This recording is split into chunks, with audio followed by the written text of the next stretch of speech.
10 days ang inilagi ni George sa ospital bago to nakalabas. Hindi nagkulang si Maribeth sa pag-aalaga sa binata. Hanggang sa bahay ni George ay patuloy niyang binibisita at inaalagaan ng binata sa kabila ng ilang pagbabago sa ugali nito.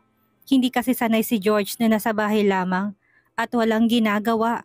Pakiramdam ng binata ay wala itong silbi habang hindi gumagaling ang fracture nito sa binti. May cylinder cast pa rin iyon at paunti-unti itong nakakalakad sa tulong ng crutches o walker. "This is hell," minsan ay narinig ni Maribeth na sabi ng binata habang naglalakad-lakad ito sa garden gamit ang crutches. Nasa tabi lamang siya ni George at nakaalalay. "Naaksidente ako, hindi makalakad ng diretso. Tapos na-postpone ang wedding natin. What's next?" "Sinabi na naman ng doktor mo na hindi ito magtatagal, hindi ba?" sabi niya. "Oras na gumaling ang fracture mo ay tatanggalin ng benda ng paa mo at makakalakad ka na ng diretso. Just be cooperative." "Kailangan pa yun, Maricel?" kunot noong tanong ng binata. "Kapag nagsawa ka na sa pag-aalaga sa akin at iwanan mo na ako." "I thought you trust me," tanong ni Maribeth. "Minsan mo na akong tinikis ng halos 1 buwan." Seryosong sagot ni George. "Magagawa mo ulit yun lalo na sa kalagayan kong ito ngayon."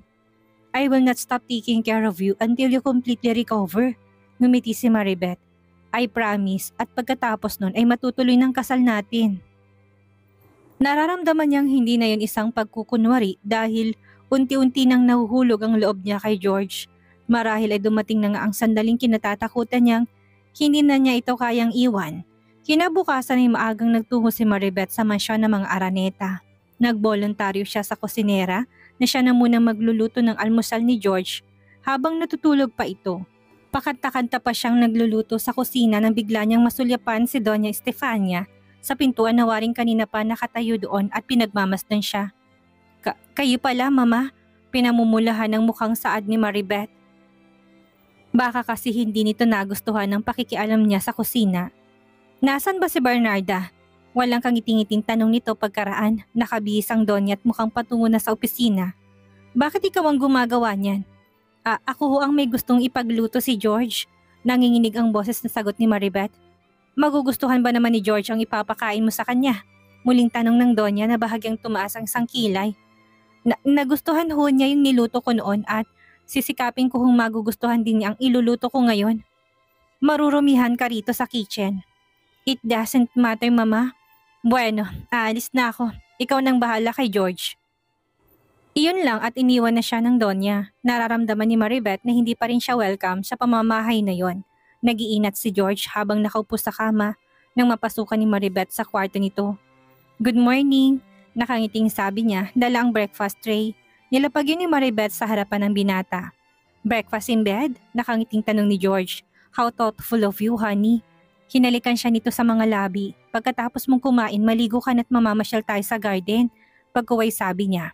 "You have to mobilize your legs every now and then para makalakad ka na ng diretso without using your walker." Masiglang kumain ng binata. Nang matapos yun, itinabi ni George ang breakfast tray sa side table at hinila siya paupo sa tabi nito. "Bakit ba ang sweet-sweet mo ngayon, ha?" tanong nito sabay pupog ng halik sa kanyang muka. "Naawa ka sa akin, ano?" "Dahil mahal kita." Natigilan si Maribeth sa sinabi. Hindi yun isang pagkukunwari. Yun ay nagmula sa kanyang puso na bigla na lamang lumabas sa kanyang mga labi. Inihiga siya ni George sa kama at muling hinalikan sa mga labi. Nanigas na naman ang kanyang buong katawan sa pagkakalapit nilang iyon. Napatili siya nang bigla na lamang maramdaman ang paggapang ng mga kamay nito sa ilalim ng kanyang blusa. Natigilan to. "What's the matter?" "Kasi naalala kong hindi ko pala na-off ang stove." Palusot ni Maribeth sabay tayo't mabilis na lumabas ng silid. Napailing na lamang si George. Lumipas ang mga araw na nagpatuloy si Maribeth sa pag-aalaga kay George sa mansyon. Naging daily routine na niyang alalayan itong maglakad-lakad sa garden. Hindi pa rin makalakad ng tuwid ang binata nang walang suporta o hawak na crutches. Madali itong maaburido at magsawa sa mayat-mayang pagbagsak sa lupa sa tuwing sumusubok na maglakad ng walang suporta. Kaya may mga sandaling bigla na lamang nasisira ang mood nito. Sa mga pagkakataong katulad noon, palagi nang may nakahandang kwento si Maribeth upang pasiglahin lamang ang binata. Ang mga bagay na yun hindi nakaligtas sa paningin ng mag-asawang Estefania at Donato Araneta. Isang araw, nagulat na lamang sila ni George na magyayang kumain sa labas ang mag-asawang kasama siya. Masaya silang kumain sa isang restaurant at kahit papaano, napanatag ang kalooban ni Maribeth nang makitang nakukuha na ni Doña Estefania ang umiki sa kanya at kausapin siya ng matagal. Sabi ni George, talagang masarap kang magluto, iha, sabi ng Donya habang kumakain sila. Baka naman gusto mo ring ipatikim sa amin ang mga luto mo. Nakangiting dugtong ni Don Donato. Hayaan ho ninyo, gumanti siya ng ngiti. Ipagluluto ko rin kayo minsan. At kahit sinong kaibigan ay makakalimutan niyo kapag natikman na ninyo ang luto ni Maricel. Pagmamalaki ni George, I'm sure natataba ako kapag mag-asawa na kami dahil bubusugin niya ako ng masasarap na pagkain. Hindi mapantayan ang kaligayahang umahon sa dibdib ni Maribeth. Unti-unti siyang nagiging komportable habang kasamang mga magulang ng binata. Hanggang tenga ang kanyang mga ngiti nang sa hindi sinasadyay mapasulyap siya sa mesa sa isang sulok ng restaurant. Nakita niya si Victor, kasamang bago nitong kasintahan. Biglang may bumangong galit sa kanyang dibdib. Hindi niya alam kung nagsaselo siya o sanhiyo ng pagkaalala niya sa pagtataksil ng dating nobyo habang magkasintahan pa sila. Hindi niya napigilan ang sarili at muli itong sulyapan. At sa pagkakataong iyon ay nasalubong na niya ang mga tingin nito. Napansin ni George ang pakikipagtitigan niya kay Victor at sumeryosong mukha nito nang makita niyang nginitian pa siya ng dating nobyo. Sino siya? Hindi napigilan tanong nito. Otomatikong napabaling siya kay George. Sinong siya? Ang lalaking nakikipagnitian sa'yo sa kabilang mesa? Hindi ko kilala, kailan niya bago ipinagpatuloy ang pagkain. Baka naman isang lalaki hindi mapigilan ng sariling humanga kay Maricel, iho, sabi ni Don Donato. You cannot blame him, sabi ni Doña Estefania. You have a very beautiful fiancé. Sa kabila noon, hindi na numbalik ang masayang mood ni George. Nagkaroon ng pagkakataon si Maribeth na muling madalaw si Maricel nang sumunod na linggo. Nadat na niya itong nagsusuka sa banyo ng silid nito. Maricel, nag-aalalang sabi niya habang hinahagod ang likod ng kapatid. Nang sa wakas ay matapos yun, inalalayan niya itong makabalik sa higaan. Bakit hindi mo tinatawag ang maid mo para natutulungan ka sa mga pagkakataong katulad nito? Tanong ni Maribeth nang makaupo sa gilid ng kama. I can manage, sagot ni Maricel. Epekto lang ito ng gamot. Napansin niyang nangingitim ng paligid ng mga mata nito, lalong namutlang mga labi at ang buhok na kasalukuyang walang scalp cap ay halos paubos na rin sa kalalagas. Hindi kaya dapat nasa ospital ka na ngayon, Maricel, nag-aalalang sabi ni Maribeth. Hindi na kaya ng doktor mong dito ka nagamutin. Nasa ospital lahat ng mga kailangan mo para gumaling ka. Magaling ang doktor ko, sagot ni Maricel kasabay ang isang pilit ng ngiti. And stop thinking nagagaling pa ako. Paulit-ulit na lang natin pinagtatalunan ng bagay na yan. Tumingin ito ng tuwid sa kanyang mga mata. Matagal kang hindi nakabalik. Ano bang pinagkakaabalahan mo ngayon? Napabuntong hininga si Maribeth bago sumagot. Hindi ako maalis sa bahay mo gaya ng sabi ko noon. Nagbagong isip ko lalo nang maaksidente si George at maospital. Nabasa ko nga sa diaryong nangyari. May panglaw na gumuhit sa mga mata ni Maricel. Parang gusto ko siyang puntahan at kamustahin. Pero sa tuwing nakikita kong aking sarili sa salamin ay nawawalan ako ng lakas ng loob. Hindi ko na kayang magpakita sa kanya. Salamat at hindi mo siya iniwan, Maribeth. Malaki ang may tutulong mo sa kanya, lalo na ngayon hindi pa siya nakakalakad ng gusto. Gusto rin kitang alagaan, Maricel, seryosong sabi ni Maribeth. Mas kailangan mo ko ngayon. Kaya kong alagaan ang sarili ko, tanggi ng kapatid. I grew up independently, remember? Kahit kasama ko si Papa sa Amerika, I manage my own life. Si George na lamang asikasuhin mo. Oo nga't responsable siya sa maraming bagay pero hindi siya katulad kung malakas ang loob. Simple frustration could destroy him. He needs you very badly, Maribeth. I won't leave him, Maricel. Niyakap niya ang kakambal. Para sa'yo. Salamat, napangiting sagot nito. Pasumpong-sumpong kay Maricel ang ilang adverse reactions ng chemotherapy. Kaya nagpumilit si Maribeth na manatili sa rest house ng kahit 2 araw upang maalagaan ito. Hindi pa rin nananalong hangarin niyang mailipat ang kapatid sa isang magandang ospital sa Maynila. Dahil sa matinding pagtutol nito, bago siya umalis sinuot na ni Maricel, ang kanyang daliring engagement ring ibinigay ni George. Pagkagaling ng Batangas, kinumusta ni Maribeth ang restaurant kay Lori. Maayos naman itong napapamahalaan ng babae. Sumaglit din siya sa bahay niya sa New Manila. Mapagkakatiwalaan ang kanyang katulong kaya wala siyang dapat ikabahala. Sa muling pagbisita ni Maribeth kay George, nasurpresa siya nang makitang si Catherine na nagpapakain sa binata sa breakfast table sa lanay. Mukhang siya naman ang binata. sa pakikinig sa mga kwento ng babae. Oh hi! Alam niyang hindi totoo ang mga ngiting sumilay sa mga labing ni Catherine nang mapansin niya ng babaeng nakatayo sa may sliding door ng lanay. Nasa aktong hawak-hawak nitong baso ng juice upang painumin si George. So, you found a new private nurse. Hindi nakapagpigil na sabi ni Maribeth habang nakatingin kay George. Nag-uumapaw ang selos sa kanyang dibdib. Hindi dahil sa naisip niyang pinagtataksilan nitong kanyang kakambal, kundi dahil pakiramdam niya siya ng pinagtataksilan ng binata. Nabobore si George at tamang-tamang pagdating ko. Nakangiting sabi ni Catherine. Mukha kasing napapabayaan mo na siya eh. Ganun ba? Nagtaas siya ng kilay. Kung ganun, hindi na pala ako kailangan dito. Nagdadabog na tinalikuran niyang dalawa. Maricel, malakas na tawag ni George. Ngunit hindi siya pinansin ng dalaga. Maricel! Wala sa loob na tumayo si George. Nakalimutan niyang gumamit ng walker kaya hindi pa nakakaisang hakbang ay bumagsak na siya sa sahig. Kung bakit kasi kailangan mo pang sundan ng mayabang na babaeng yun eh. Inis na sabi ni Catherine habang inaalalay siyang makatayo. Nandito naman ako at handang mag-alaga sa'yo. I'm sure na mas magaling ako mag-alaga kaysa sa pabaya mong girlfriend. Hindi niya pinansin ang sinabi ni Catherine. Inabot ni George ang walker at pinilit na humakbang na mabilis upang sundan si Maricel. Hindi naman kaagad umalis ng mansyon si Maribeth. Tila Biyernes Santong mukha niya habang nakahalukip-kip na nakaupo sa sala. Akala ko nakaalis ka na, nasiyahang saad ni George nang makita siya. Nagsiselos ka? May maluwag na ngiting sumilay sa mga labi ng binata habang umuupo sa tabi niya. Why should I? Pahirap niyang balik na rong. I know you're jealous. I can see it in your face. So what? You finally admit it. Akala ko ba hindi ka marunong magselos? Natigilan si Maribeth. Ganun kasi si Maricel. May mga bagay na gusto na lamang nitong sarilinin. Minsan sa kanilang kabataan, may naging boyfriend ng kanyang kakambal na nanligaw sa iba. Subalit kaysa iyakan at dibdibin ng bagay na yon, mas pinili pa nitong yayain siyang lumabas at magsaya. Pero iba si Maribeth. Hindi niya kayang itago ang kanyang damdamin at lalong hindi niya kayang kalimutan ang isang problema sa pamamagitan ng pagbaling ng atensyon sa ibang bagay. Kung ano man ang nakita mo kanina, yun ay dahil sa pinagbigyan ko lamang si Catherine. Pagkaray narinig niyang sabi ni George. Wala naman siyang intensyong masama. Alam mo namang lantaran ng pagkagusto sa'yo ng babaeng yun eh. Hindi pa rin niya napigilang manumbat. Ang sabihin mo, nagiging insecure ka lang ngayon dahil sa kalagayan mo. At gusto mong patunayan sa iyong sarili na may nakakandara pa rin sa iyong mga babae kahit na ganyan ka. Hindi niya maintindihan ang sarili kung bakit niya nasabi ang mga bagay na yon. Talo pa niya si Maricel. Alam niyang hindi ito magngingit-ngit ng ganoon sa harap ni George nang dahil lamang sa ibang babae.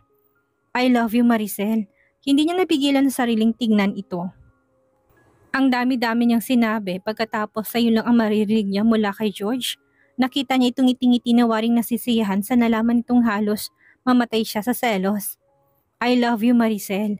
Paulit-ulit na gumigiit sa kanyang isip ni Maribeth ang mga salitang iyon at hindi siya nasisiyahan kung hindi nasasaktan. Naroon man siya ngayon at kasama ni George, batid niyang hindi pa rin niya pag-aari ang puso ng binata. Si Maricel ang nakikita nito sa kanya. Si Maricel lamang at naiinis siya sa sarili dahil parang nais niya makipagkompetensya sa kakambal. Gusto niyang marinig mula sa mga labi ni George ang mga katagang I love you, Maribeth. Sa naisip ay bigla siyang tumayo't iniwan ng binata. Maricel! Nagulat ang binata sa ginawa niyang yun. Hindi ako si Maricel, sagot ng isip niya habang papalayo. At kailanman hindi ako magiging si Maricel. Hindi ba darating ngayon si Maricel? Hindi malang tinapunan ng tingin ni George ang nagsalitang ina na kapapasok lamang sa silid niya ng hapong iyon. Nakaupo siya sa veranda at nakatanaw sa gate. Nagbabaka sakali siyang biglang darating si Maricel na magtatatlong araw nang hindi nagpapakita sa kanya. Nagsasawa na siguro siya sa pag-aalaga sa akin, Mama. Maya may malungkot na sagot ni George. Lumapit ang ina sa kanya, bumuntong hininga ito ng malalim. Ilang araw siyang matyagang nag-aalaga sa'yo kahit panabugnutin ka, George. Sa totoo lang ay pinahanga ako ni Maricel. Unti-unti ko na siyang nakikilala sa pagpunta-punta niya rito. And I'm beginning to like your fiancé. I think ikaw may problema kung hindi man siya nagpupunta ngayon dito. Sinabi sa akin ng katulong na minsan inadat na niya kayo ni Catherine sa lanay na nagkakatuwaan. What's wrong with you, George? Tama si Maricel. Masyado akong na-insecure ngayon nang dahil sa kalagayan ko, sagot ni George. Pakiramdam ko kasi, Mama, ay magagawa kong ipagpalit ni Maricel sa ibang lalaki. Lalo na ngayong nadili ang kasal namin. Simula nang dumating kami sa Pilipinas, May mga pagkakataong hindi ko siya mahagilap na para bang may iba siyang pinagkakaabalahan. Minsan ay nakita ko siyang nakikipagtitigan sa isang lalaki. Last time ay 2 araw siyang wala sa bahay niya nang tumawag ako. Hindi dapat pero nilulukuban ako ng selos tuwing naiisip kong baka may iba na siyang mahal. Kaya naisip ko, perhaps kung nandyan si Catherine, hindi ako gaanong masasaktan. Sakali mang mabaling sa ibang pagtingin ni Maricel. You're crazy. Hindi niya napigilang sulyapan ng ina sa naging reaksyon nito. Akala ko ba ay ayaw niyo kay Maricel at ikakatuwa niyo kung magkakahiwalay kami? Tanong ni George. That was before, sagot ng mama niya. Pero ngayon ay gusto ko na siya, iho. May mga katangian siyang hindi ko nakikita kay Catherine. Ang mga ginagawa niya sa'yo ay tanda ng sobrang pagmamahal. She would be a perfect wife for you. Nagiging paranoid ka lang dahil sa kalagayan mo. But I'm sure na hindi magagawang magtaksil ni Maricel sa'yo. Thanks, ma. Napangiti nang sabi niya. Sana'y naririto siya ngayon. I'm sure na matutuwa siya kapag nalaman niyang gusto niyo na siya para sa akin. Sa aktong yun ay may kumatok sa pinto. Nakangiting binuksan yon ni Doña Estefania at namangha ito na makita si Maricel. Iha, is that you? Hindi makapaniwalang tanong ng Doña nang makita si Maribeth sa bagong itsura. Tumango lamang siya. Nag-alanganin si Maribeth nang ngumiti dahil baka hindi nito nagustuhan ang nakikitang pagbabago sa kanya. Ibinalik niya kasi sa dating ayos ang kanyang buhok. Ang makeup niya ay manipis at ang kanyang suot na damit at mga alahas ay simple. Hindi na siya mukhang Maricel kundi isang Maribeth. Ang tunay na siya. Oh my God! Gulat na sabi ng mama ni George. You look prettier and lovelier than before. I like it. Thanks, ma. Ngumiti si Maribeth at tumalik sa pisngi ng matanda. Pagkuway hinanap ng mga mata niya si George. At nakita niya ito sa veranda. Titig na titig sa kanya habang sa mga mata nito ay ang labis na paghanga sa kanyang bagong itsura. Maricel, usal nito.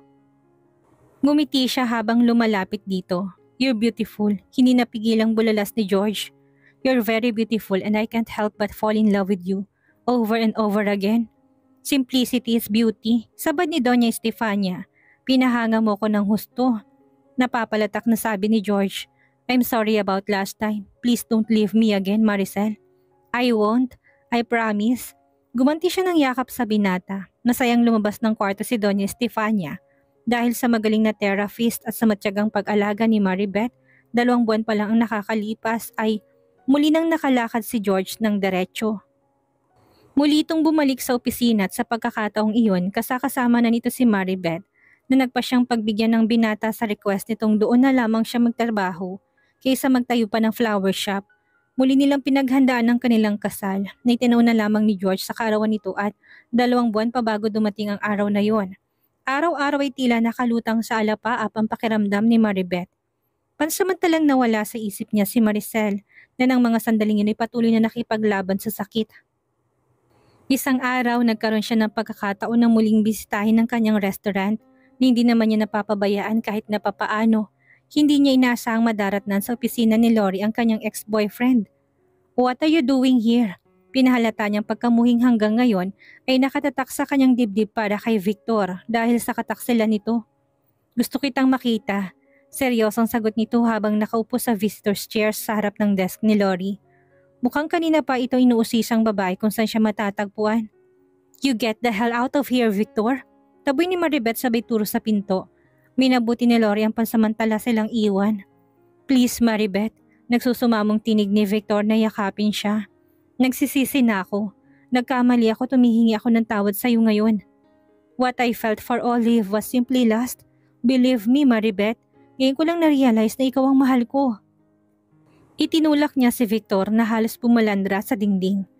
Hindi na kita mahal, mariing sabi niya.